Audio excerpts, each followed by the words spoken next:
श्रीमद् भगवद गीता के पंचम अध्याय का हम लोग वर्णन कर रहे हैं।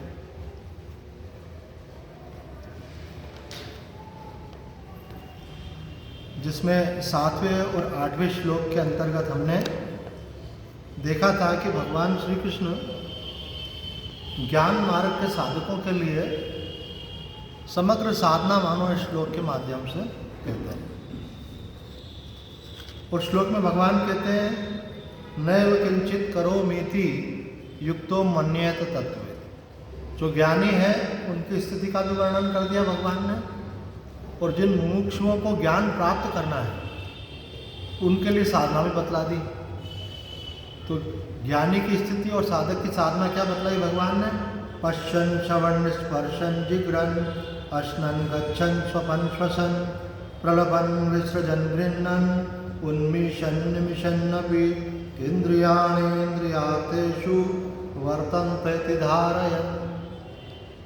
तो जितनी भी क्रियाएं शरीर के द्वारा होती हैं, कौन कौन सी क्रियाएं होती हैं? तो बोले भाई कुछ क्रियाएं तो ज्ञानेंद्रियों के द्वारा होती हैं, कुछ क्रियाएं कर्मेंद्रियों के द्वारा होती हैं, कुछ क्रियाएं अंतःकरण के द्वारा होती हैं और कुछ क्रियाएं प्राणों के द्वारा होती हैं। इन चारों के द्वारा समग्र क्रियाएं होती हैं, है ना। ज्ञानेंद्रियों के अंदर क्या क्या आता है?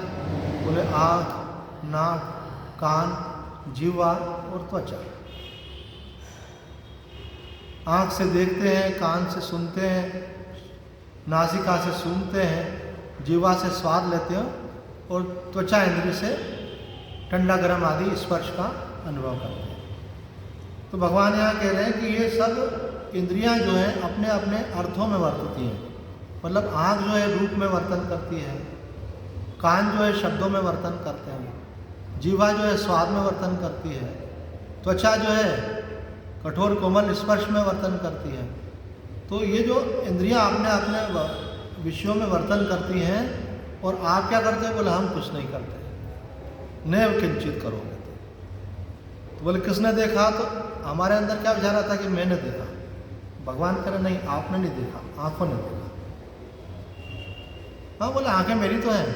बोले आपकी नहीं है आंखें, आंखें जो है प्रकृति की है, आपका इसके साथ सीधा संबंध नहीं है।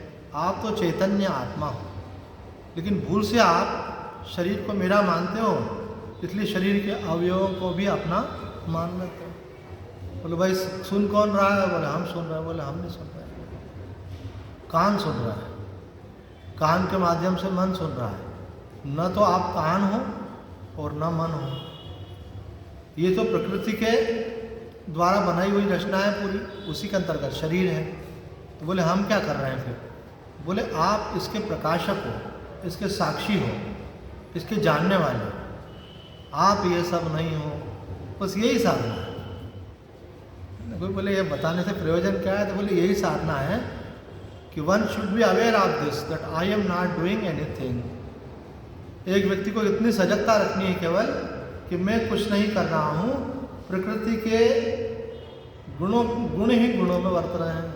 एक जगह भगवान ने कहा गुण ही गुणों में वर्त रहे हैं, और यहाँ पे कहा इंद्रियाँ इंद्रियों के अर्थों में वर्त रहे हैं। आप समझ तो गए होंगे इंद्रियों का अर्थ से अभिप्राय क्या? इंद्रियाँ हो गई जैसे आँख, और उसका अर्थ क्या हो गया? विषय रूप। कान हो गए इंद्रियाँ, और उसका अर्थ क्या हो गया? अर्थात विषय शब्द। तो बोले ये सारी इंद्रियाँ अपने अपने अर्थों में वर्त रहे हैं। पैर चलने का काम कर रहे हैं, हाथ पकड़ने का काम कर रहे हैं, है ना। जीवा जो है बोलने का काम कर रही है, ये कर्मेंद्रियाँ हो गई। अंतःकरण, बोले अंतःकरण के 3 काम है, जागृत, स्वप्न, सुषुप्ति। बोले तीनों अवस्थाएं किसकी हैं? हम बोलते हैं मैं सो गया, आप नहीं सोए। आप बोलते हो मैं उठ गया, आप नहीं उठे। बोले फिर कौन सोया कौन उठा? बोले अंतःकरण सो गया, अंतःकरण उठ गया, अंतःकरण ने सपना देखा। बोले ये अच्छी नई लैंग्वेज निकाली आपने। बोले नई लैंग्वेज नहीं, ये भगवान गीता में बता रहे। भगवान बोल रहे हैं कि नैव किंचित करोमीति। ये सब होने पर भी आपको ये नहीं सोचना है कि मैं कर रहा हूँ। तो बोले इससे फ़ायदा क्या होगा? अरे बोले माला माल हो जाओगे आप। कैसे? बोले आप हर समय आनंद में रहोगे। अभी क्या होता है, आँख बन जाती है तो रूप देखने की लालसा रहती है। जब आँख आप हो ही नहीं तो देखने की लालसा खत्म हो जाएगी। और कोई अच्छा दृश्य देखा तो खुशी होती है, और बुरा दृश्य देखा तो दुख होता है। तो वो सुख दुख से मुक्त हो जाओगे। और अगर अच्छा दृश्य देख करके दृश्य बहुत प्यारा लगा आपको, तो आपके अंदर कामना बैठ जाती है, फिर आपको अभाव आ जाता है। आज वो नहीं दिख रहे हैं, मज़ा नहीं आ रहा है, वो कब आएंगे, अब आप गुलाम बन गए किसी के। तो इसी प्रकार से जीवा गुलाम बन जाती है।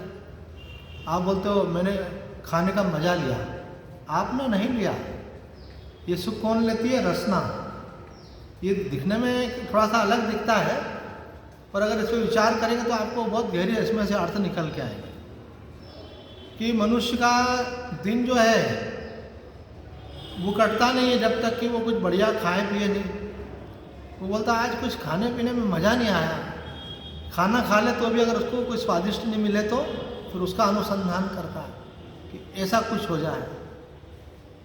तो कहते हैं ये चीज़ जो है आपको अज्ञान में देह भाव में बांधे हुए, थोड़ा सा कम करना है, अज्ञान में देह भाव में बांधे हुए। तो इससे मुक्त होने के लिए क्या करना पड़ेगा?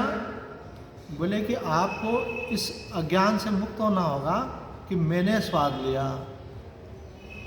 ये स्वाद मैंने नहीं लिया, इंद्रियों ने लिया। अब स्वाद मिले तो और नहीं मिले तो, अनुकूल मिले तो और प्रतिकूल मिले तो। आप कौन है? बोले हम तो असंग, कुछ लेना न देना मगन रहना। साधारण मनुष्य की स्थिति क्या है? जब तक वो सुख ले नहीं तो तृप्ति नहीं होती उसको। बोले कुछ देखने का सुख मिले, कुछ स्वाद का सुख मिले, कुछ मिलने जुलने का सुख मिले, तो बोले ये सुख नहीं है, आपको संसार में बांधा हुआ है। तो बोले फिर क्या दुखी हो जाए क्या? बोले नहीं, ऐसा हम नहीं बोल रहे हैं। दुखी तो वो होता है जो सुखी होता है। जो सुखी होता है ना, उसको जब सुख नहीं मिलता है तो वो ऑटोमेटिक दुखी हो जाता है। आपको बढ़िया मखमली बिस्तर पे सोने के लिए मिल रहा है ना, और नारकोटिक विभाग ने गिरफ्तार कर लिया। बोले अभी तफ्तीश चल रही है। तो बोले आप कितने बड़े फिल्मी हीरो के बेटे हो, चलो जेल में और ज़मीन पे सो। बोले आर्यन खान होगी कोई भी हो। तो बोले तुम्हारी रईसी यहाँ काम नहीं करेगी। और माँ बाप भी दुखी, बच्चा भी दुखी। बिस्तर तो वहाँ पे देते होंगे ना, पर तुम जो शाही मखमली गद्दों पे सोते थे वो वहाँ पे नहीं मिलेगा। और हमारे संतों की क्या स्थिति है? लोकमान्य तिलक, महर्षि अरविंद, इनको देश की आज़ादी में जेल में डाल दिया, तो उनको कोई फर्क नहीं पड़ा, क्योंकि इन्होंने इनका सुख लिया ही नहीं, तो भगवान का सुख लेने वाले थे।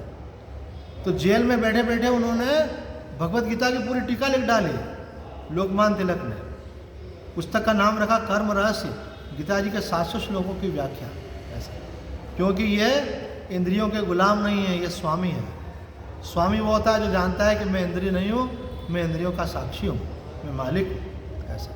और जो अपने को ये मानता है कि मैं देख रहा हूँ, मैं सूंघ रहा हूँ, मैं बिस्तर का मज़ा ले रहा हूँ नरम गरम का, तो वो व्यक्ति को जब नहीं मिले तो सुखी होने वाला व्यक्ति दुखी होता है। तो आप दुखी होना चाहते हैं कि नहीं? बोलो नहीं। तो बोले एक शर्त है, अगर आप दुखी होना नहीं चाहते तो आपको सुखी होने की लालसा का भी त्याग करना पड़ेगा। बोले ज़िंदगी में जब सुखी नहीं लेंगे तो फिर क्या रह जाएगा? बोले फिर रह जाएगा आनंद ही आनंद। देखो आप गहरी नींद में सोते हैं, वहाँ भी क्या सुख मिलता है? कुछ खाने का सुख मिलता है क्या? नहीं। किसी से मिलने का, कोई पैसे कौड़ी का, कोई मान सम्मान का, कुछ नहीं। पर हर व्यक्ति को नींद अच्छी लगती है। और अगर आप गहरी नींद में सोए और कोई आके उठा दे तो अरे मुझे क्यों उठा दिया, मैं मज़े से सो रहा था, मुझे बड़ा आनंद से सो रहा था, क्यों जगा दिया? तो बोले किस चीज़ का मज़ा ले रहे थे, किसका आनंद ले रहे थे? क्या रबड़ी मलाई खा रहे थे क्या? बोले नहीं। कोई प्रिय मिल रहा था क्या, उसे गले मिल रहे थे? बोले नहीं। कोई रुपया पैसा मिल रहा था? बोले नहीं। तो बोले किस चीज़ का आनंद था? बोले तुम सो जाओ तो तुमको मालूम पड़ेगा। ऐसे तो इसका मतलब है कि आनंद तो मिलता है, लेकिन संसार के किसी व्यक्ति, वस्तु, परिस्थिति का नहीं, अपने आप का आनंद है। संसार का आनंद क्या है? वो गुलामी वाला है। वो नहीं मिले तो आदमी दुखी होता है, और मिल जाए तो उसकी तृष्णा बढ़ती जाती है। इस गुलामी से हमारा शास्त्र हमको मुक्त करना चाहता है, और जो नित्य सहजानंद है उसको प्राप्त कराना चाहता है। उसके लिए आपको थोड़ा सा, कभी हमारे एक सर थे, हमको पढ़ाते थे स्कूल में, तो बोलते थे नई नई बातें तुमको बताते हैं तो तुम्हारा मन सीखने को नहीं करता है, क्योंकि दिमाग की नसों में थोड़ा सा जोर पड़ता है, लेकिन एक बार सीख जाओगे तो फिर बहुत मज़ा आएगा। तो ये भी वेदांत की प्रक्रिया है। इसको एक बार समझ गए, सीख गए, और जैसे ही कुछ चीज़ देखी, बोले मैंने नहीं देखी, आंखों ने देखी, जैसे ही कुछ सोचा, मन ने सोचा, आपने क्या करा, बोला हम साक्षी हैं।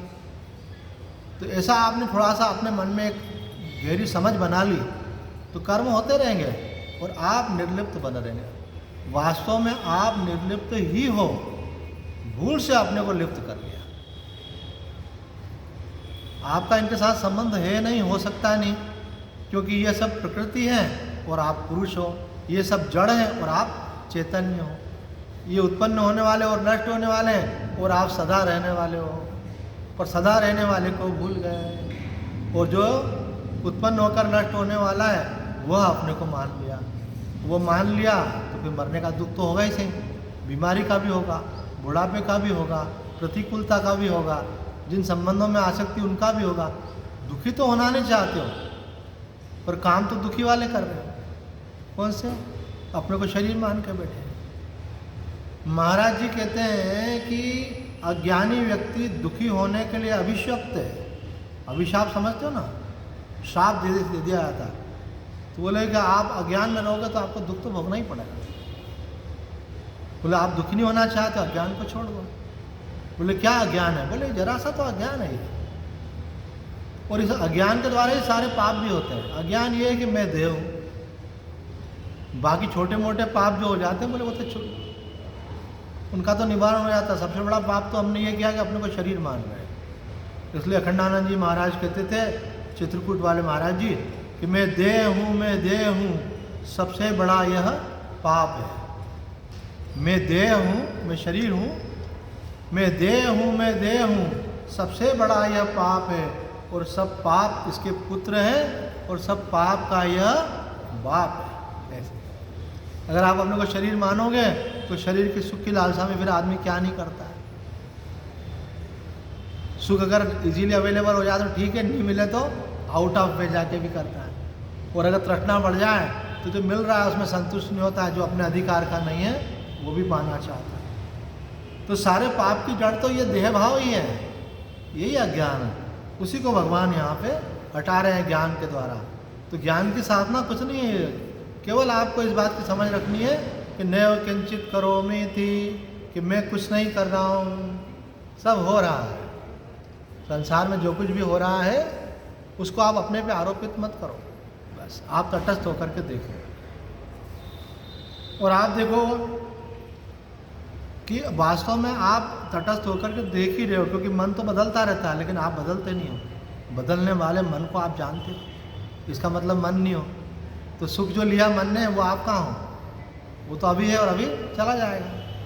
अभी जागृत में मन है, निद्रा में चला जाएगा, सपने में दूसरी दुनिया देखने लग जाएगा। पर आप रहते हो कि नहीं? बोले हम सदा रहते हैं। जागृत में जागृत के विचारों को जानते हैं, स्वप्न में स्वप्न को जानते हैं, और गहरी निद्रा में गहरी निद्रा को जानते हैं। जब आप उठ जाते हो तो उठ करके बताते हो कि नींद के बारे में? बोले बताते हैं कि आज बहुत बढ़िया नींद आई, गहरी नींद आई, सुखपूर्वक सोया, कुछ नहीं जाना, मतलब कोई विचार नहीं था, ये भी आपने जाना। तो उठने के बाद आप बताते हो ना, इसका मतलब क्या था कि गहरी निद्रा में आप विद्यमान थे।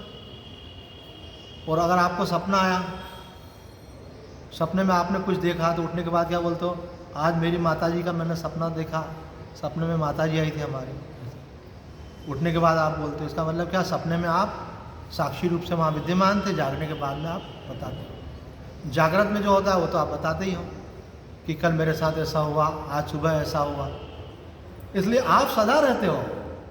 पहचानो अपने आप को। आप जो अपने को नहीं पहचान रहे हो, जो आप नहीं हो, अपने को मान करके चल रहे हो, अपने को शरीर मान के चल रहे हैं, और ये तो मिला है और ये मर जाएगा। और अपने को ये मानते रहेंगे तो मरने का डर भी लगेगा। एक नहीं, इसके साथ 100 समस्याएं जुड़ी हुई हैं।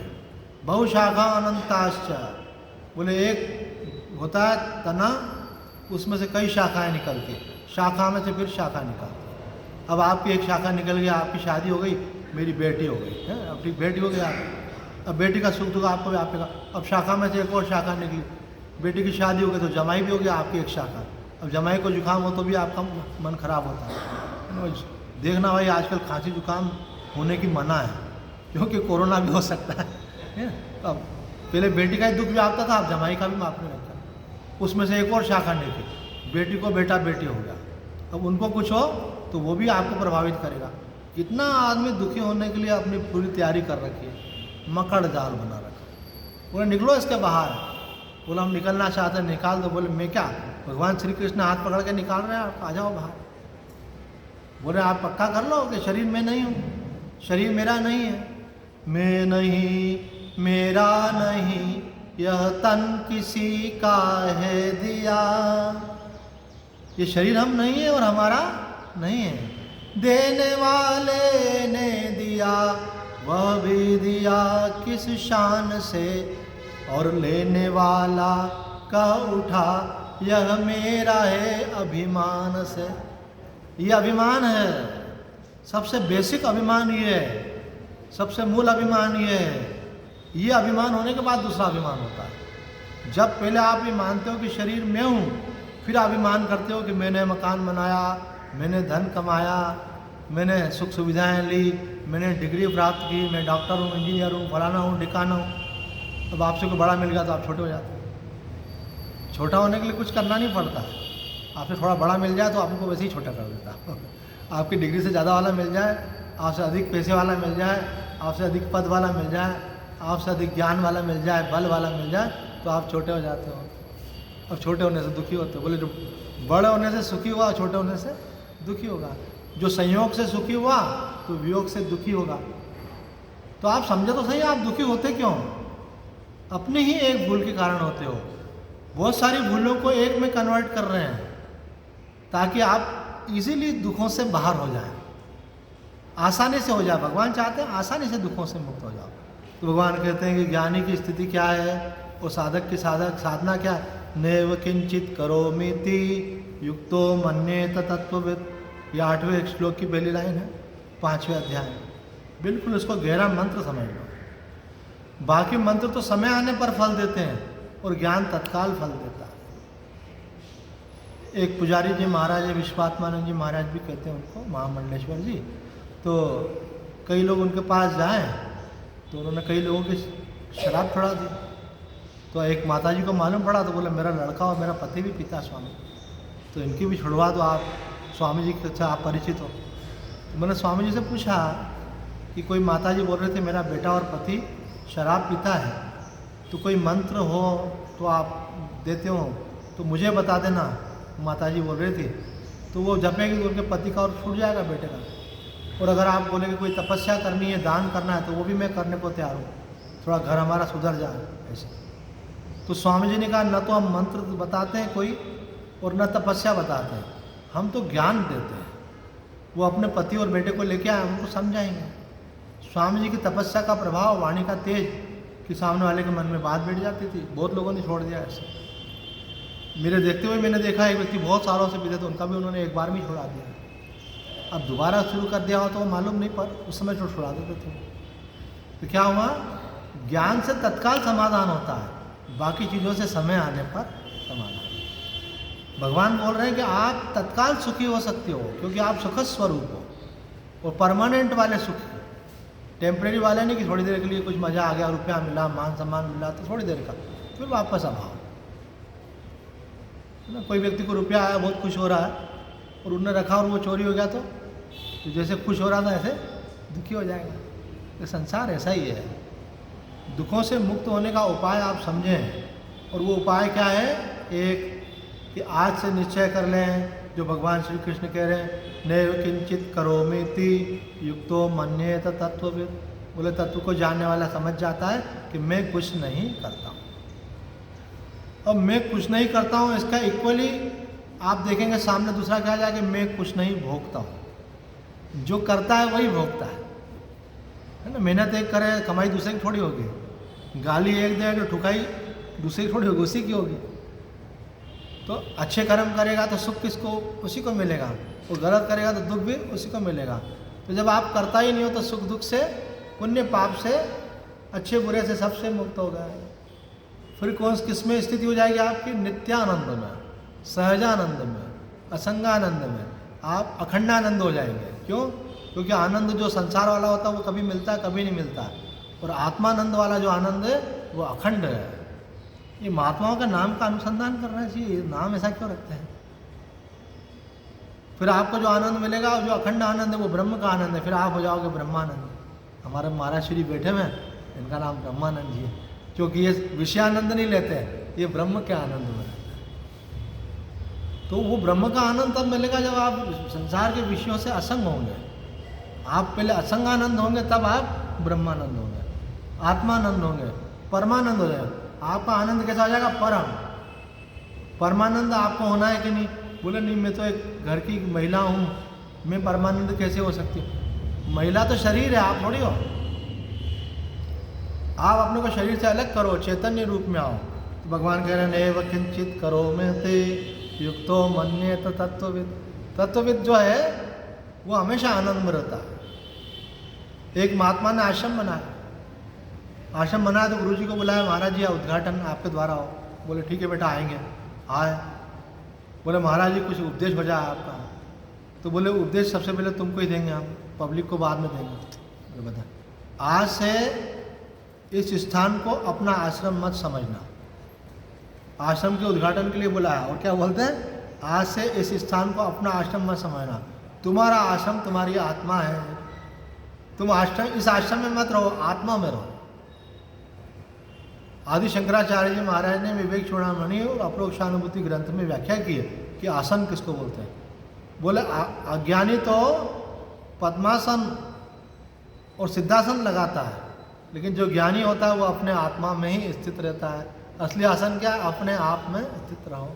ये आसन तो आज लगा है, कल नहीं भी लगे, शरीर की स्थिति है, लेकिन आत्मानंद निरंतर बना रहेगा। इसलिए सत्य को पकड़ो, उसको पकड़ने के कहीं जाना नहीं, वो आपका आपका निज स्वरूप है, उसको कहीं से लाना नहीं है, उसको बनाना नहीं है, क्योंकि वो सदा से आप हो, वही बने रहो बस। रमन महर्षि जी की एक पुस्तक, उसका नाम है बी एज यू आर, जैसे हो वैसे रहो। हम क्या कुछ कुछ बन जाते हैं, जो बनता है वो बिगड़ता है। एक बार एक गुरुजी और एक शिष्य जा रहे थे नर्मदा की परिक्रमा में, तो एक जगह तक पहुँचे। गुरुजी ने बोला कि बेटा आप सूर्यास्त होने वाला यहीं बैठ जाते हैं, अपना संध्या वंदन भगवत ध्यान करते हैं और विश्राम करेंगे उसके बाद। तो शिष्य ने बोला कि गुरुजी यहाँ कैसे रुक सकते हैं? बोले क्यों बेटा, क्या दिक्कत है? बोले देख रहे हैं आप कितने बिच्छू हैं। बोले बिच्छू अपनी जगह, उनको अपना काम करने दो, अपने को क्या करना है उनसे? अपन उनको नहीं सताएंगे, वो अपने को नहीं सताएंगे, और अपन मजे से अपना थोड़ा झाड़ लो, बैठ जाओ। बोले गुरुजी मेरे को तो डर लग रहा है, अगर आप ध्यान करने के बाद रात को यहाँ सो गए तो नींद नहीं आएगी, बिच्छू काट लेगा, बिच्छू काटने का डर रहेगा। बोले कोई बात नहीं बेटा, तू एक काम करना, ये पेड़ के ऊपर मचान बनी हुई है, तू मचान पे जाके सो जाना, बस मैं नीचे सो जाऊँगा। बोले गुरुजी वो तो ठीक है, कभी आधी रात को मचान का मालिक आ गया और उसने बोला नीचे उतरो, फिर क्या करूँगा? तो बोले देख तेरे को मैं एक मंत्र देता हूँ, उसको तू ध्यान रखना कि अगर कोई तुझसे पूछे कि कौन है, कोई पूछे तो क्या, आपको कोई जवाब मत देना। कारण कुछ बनना मत, तुम कुछ बनोगे तो फिर गड़बड़ी आएगी। तो वो मचान में सो गया चेला, और गुरुजी नीचे अपना ध्यान व्यान करके फिर आराम से अपनी चादर बिछाई लेट गए। जितना सुख में आप रहोगे ना, उतना आप दुखी होने की तैयारी करते हो। महात्माओं क्या चटाई बिछाई, अब बढ़िया नींद आ गई, और आपको मखमली गद्दे पे सोने की आदत है, उसके बिना चलेगा नहीं। तो एक महाराज जी किसी के घर गए, बीच में दूसरी कथा याद आ गई, तो किसके घर पे गए तो उन्होंने ऐसे मोटे मोटे गद्दे और ऐसे मखमली, वो बोले महाराज जी आप यहाँ सोइए। ठीक है, वो चला गया, महाराज जी ने एक चादर ज़मीन पे बिछाई, सो गए। और सुबह वो आया, वो बड़ा रईस आदमी था, अरे महाराज जी ये क्या, ज़मीन पे सो गए आप, कोई हमसे अपराध हो गया क्या? बोले कोई अपराध नहीं हुआ बेटा। जैसे बोले ये गद्दे किसके लिए? आपके लिए तो हैं। तो महाराज जी ने बोला ठीक है, कल से गद्दे पे सो जाएंगे, फिर जहाँ जहाँ भी हम जाएंगे ना, पीछे हमारे साथ में गद्दे लेके चलोगे तुम। बोले महाराज जी क्या बात कर रहे हैं, ऐसे ऐसा होता थोड़ी है। तो बोले फिर हमारी आदत काय को बिगाड़ते हो? हमको चादर पे नींद आती है, चटाई पे नींद आती है, गद्दों की आदत क्यों डालते हो? अपन समझते सुख है, लेकिन वो सुख में से ही दुख उपज जाता है। जब उसका अभाव होता है तो दुख हो जाता है ना। एक लड़की शादी हो गई संपन्न परिवार में, और वहाँ पे सब सुविधाएं उनको, वो अपने मायके में माँ के पास आई तो वहाँ देखा कि एसी नहीं लगा हुआ है। बोले कितनी गर्मी लग रही है माँ, कितनी गर्मी लग रही है। बोले बेटा पंखा चला लेना। एक कूलर मंगवा दिया उसके लिए, कूलर लगा दिया। बोले नहीं नहीं, ये ह्यूमिडिटी बढ़ जाती है, कैसा अच्छा नहीं लगता, एसी होना चाहिए। बोले बेटा थोड़े दिन यहाँ ऐसे चला ले, यहाँ वैसी ले ले, वहाँ जाके ऐसी ले लेना ऐसे। बोले वहाँ मेरे साथ मन नहीं लग रहा है, मेरे को घबराहट हो रही है। तो माँ का प्रेम फीका पड़ गया और एसी का प्रेम उसको खींच के वापस ससुराल ले गया। देखो इसको बोलते हैं गुलामी। आसक्ति कैसी होती है? एक व्यक्ति इंदौर का रहने वाला, वो दिल्ली चला गया। दिल्ली चला गया, वहाँ जाकर के उसने दिल्ली में बिल्ली पाल ली। बिल्ली पाल ली तो बिल्ली में उसका इतना मोह हो गया पूछो मत। उसकी माँ को उसने बुलाया दिल्ली। जब माँ पहुँची वहाँ पे तो माँ ने देखा रे ये तो कचरे में भी मुंह डाल देती है, ये तो चूहे भी खाती है, ये तो गंदी है। और वो माता जी नहा के निकले और उनको आगे पीछे हुआ टच करे, उनको हाथ मारे ऐसे, वो तो घर की बिल्ली थी। तो वो माता बोला हट हट दूर हट दूर हट। तो वो डरे ही नहीं, घर वाली बिल्ली।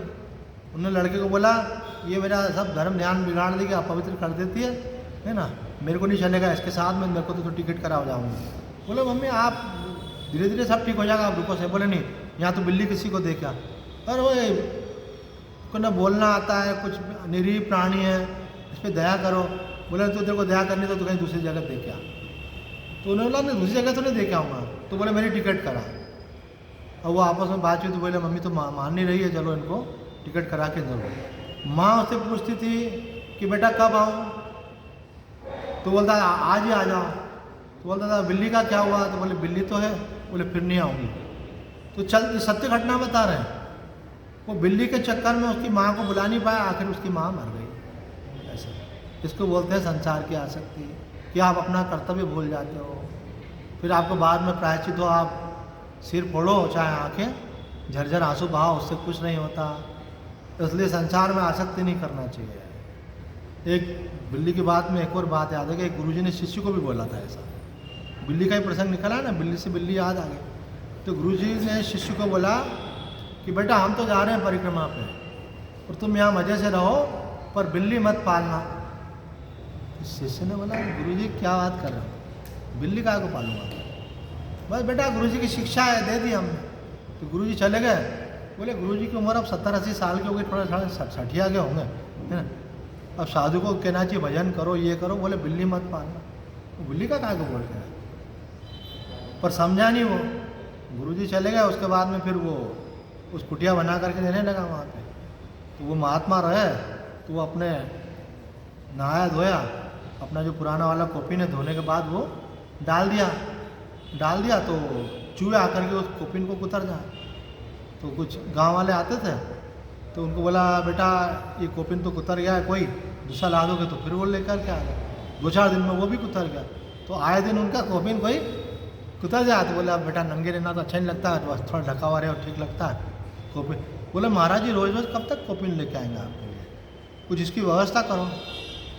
तो बोले महाराज जी एक काम करते हैं, अपन एक बिल्ली लेकर आ जाते हैं, तो वो बिल्ली क्या चूहों खा जाएगी, आपके कोपिन सुरक्षित रहेंगे। बोले बेटा बिल्ली मत लाओ, क्योंकि बिल्ली लाना ठीक नहीं। बोला कि बिल्ली में क्या खराब है? बोले फिर उसको दूध पिलाना पड़ेगा। बोलो क्योंकि फिक्र मत करो, दूध हम ले आया करेंगे। और वो महाराज जी क्या उन्होंने क्या करा, बिल्ली रख दी। अब बिल्ली पहले उनको लगती ज़रूरत पड़ती थी कोपिन की, अब ज़रूरत पड़ने लग गई दूध की। खुद के लिए भले नहीं चाहिए, लेकिन बिल्ली को तो पिलाना पड़ेगा, वो भूखी रह जाएगी नहीं तो। और रोज़ बोलते दूध लेके आओ, तो 2 बार 5 बार 10 बार ला। महाराज जी आपका कोई ना कोई चक्कर चलता ही रहता है। पहले बोलते थे कोपिन लाओ, अब बोलते दूध लाओ। तो बोले बेटा आप क्या करें, हमने तो बोला ही नहीं था, आपने बिल्ली लिया है। बोले एक काम करते हैं महाराज जी, एक गाय रख देते हैं, तो गाय दूध देगी, आप भी पीना, बिल्ली भी पिएगी, है ना। बोले ठीक है बेटा जैसा आपको उचित लगे। बोले फिर गाय के लिए घास, तो बोले यहाँ लगा देंगे, थोड़ी ज़मीन पे थोड़ा कर देते हैं ऐसी व्यवस्था खोद के, ताकि इसमें से घास वास अच्छी निकले, गाय चल लिया करेगी। तो वहाँ खेती सरी का माहौल बना दिया, उसमें से घास निकलती, गाय घास खा लेती, बिल्ली का भी काम हो जाता है, गाय का की पूर्ति हो जाती है, और महाराज जी को दूध भी मिल जाता।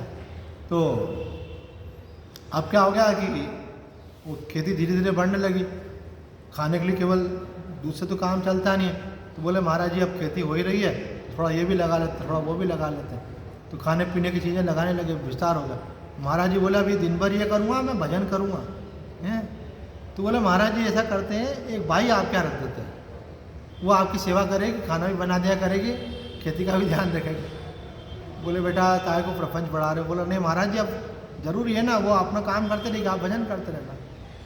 अब भाई रख लिया। अब धीरे धीरे भाई के अंदर महाराज जी का मोह हो गया, तो शादी कर ली उनसे, शादी कर ली, बच्चे हो गए।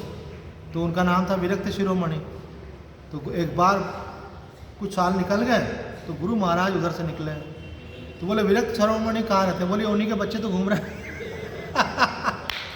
बोले नाम तो विरक्त लेकिन बच्चे घूम रहे हैं उनके। अंदर जाके गुरुजी ने देखा, वो एकदम गुरुजी के पैरों में गिरा।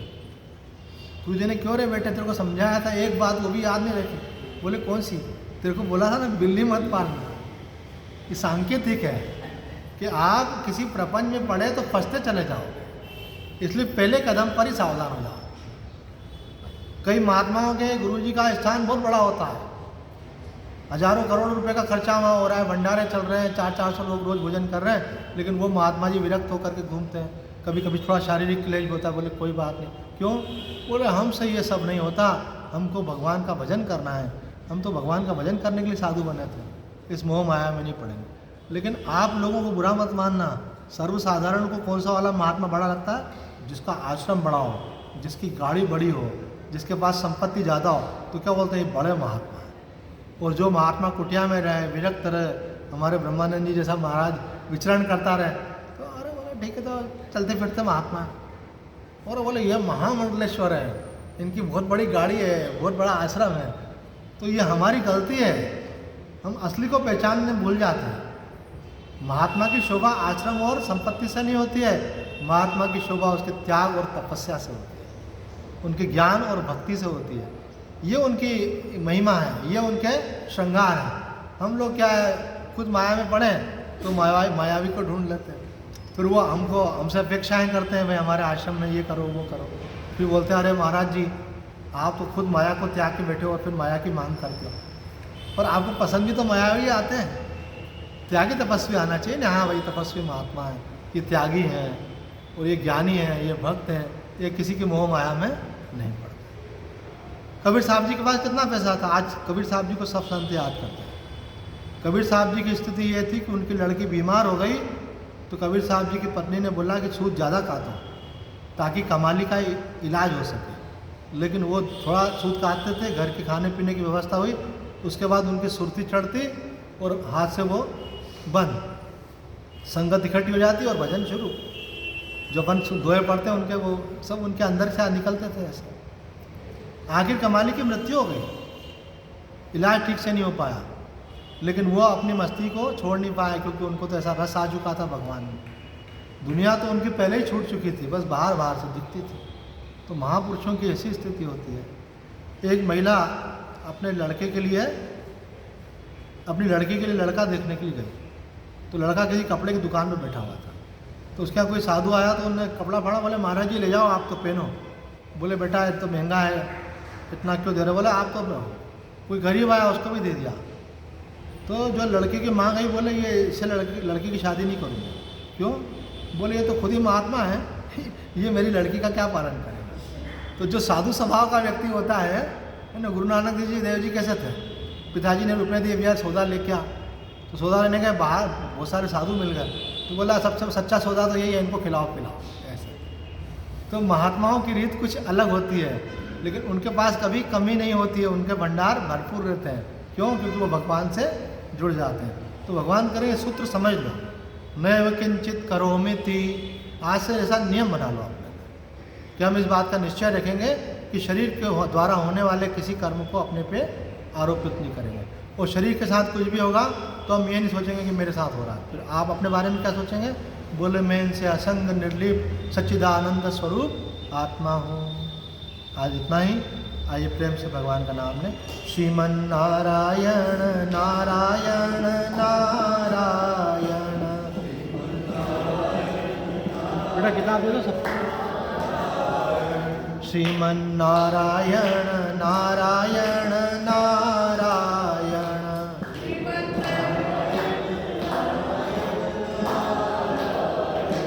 श्रीमन्नारायण भवतारायण।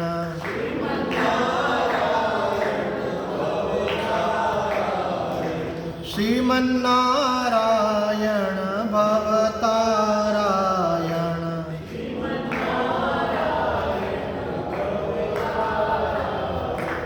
श्रीमन्नारायण नारायण नारायण।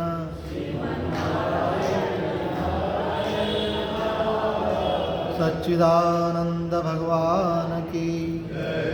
प्रथम अध्याय का 21वां श्लोक। अर्जुन उवाच सेनयोरुभयोर्मध्ये रथं स्थापयमेच्युत यावदेतान्निरीक्षेऽहं योद्धुकामानवस्थितान् केर्मया सवयोद्धव्यम् अस्मिन् रणसमुद्यमे योत्स्यमानानवेक्षेऽहं य एतेऽत्र समागता धार्तराष्ट्रस्य दुर्बुद्धे युद्धे प्रियचिकीर्षव।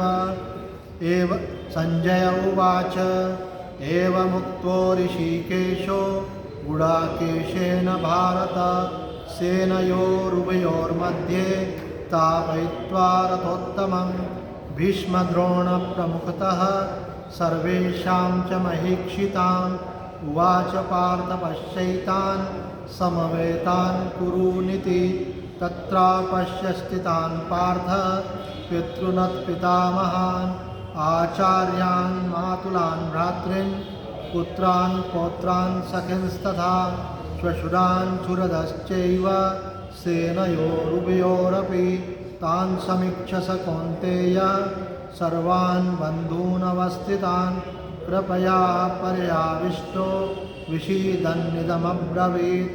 अर्जुन उवाच दृष्ट्वेमं स्वजनं कृष्ण युयुत्सुं समुपस्थितं सीदन्ति मम गात्राणि मुखं च परिशुष्यति वेपतुश्च शरीरे मे रोमहर्षश्च जायते गाण्डीवं स्रंसते हस्तात् त्वक्चैव परिदह्यते न च शक्नोम्यवस्थातुं भ्रमतीव च मे मनः प्रवृत्तानि च पश्यामि विपरीतानि केशव न च श्रेयोनुपश्यामि हत्वा सजनमाहवे।